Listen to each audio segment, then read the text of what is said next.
আপনি রাম রাজত্বের স্বপ্ন দেখছেন, আপনি হিন্দু রাষ্ট্রের স্বপ্ন দেখছেন, ভালো জিনিস দেখুন। আপনি হিন্দু রাষ্ট্রের স্বপ্ন দেখছেন, বিশ্বাস করুন মুসলমানদের মধ্যে একদল লোক জিহাদের স্বপ্ন দেখছে, ওরাও তৈরি হচ্ছে, ধর্মের নামে ওরাও আপনাদেরকে মারবে। আপনারা যেমন মনে করছেন ধর্মের নামে আপনি রাষ্ট্র প্রতিষ্ঠিত করবেন, তখন ওরা বলবে আমরা ইসলামিক রাষ্ট্র করব, ওরাও তৈরি হচ্ছে। এবং এই লড়াই আজকে না হয় খুব শীঘ্রই আপনারা উভয় মুখোমুখি হবেন। এবং তখন আমি আপনাদেরকে বলছি, আপনার মন্দিরও ভাঙবে, আপনার মসজিদও ভাঙবে, কিন্তু যেটা হবে না, ওই রাজনৈতিক নেতারা যারা আপনাদেরকে হিন্দু রাষ্ট্রের স্বপ্ন দেখাচ্ছে, ওই নেতারা যারা বলছে যে মুসলমানদের কি কোনো অধিকার নেই, এ কথা বলে ইসলামিক শাসন ব্যবস্থার কথা বলছে, কিন্তু তাদের উদ্দেশ্য শুধু ভোট। তারা জেনে নিন তারা এখানে কেউ থাকবে না।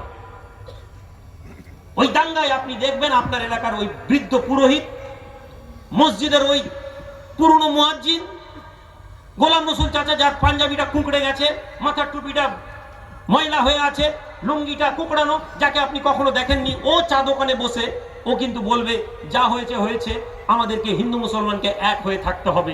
ওই মানুষদেরকে আপনি পাবেন, কোনো রাজনৈতিক নেতাকে পাবেন না।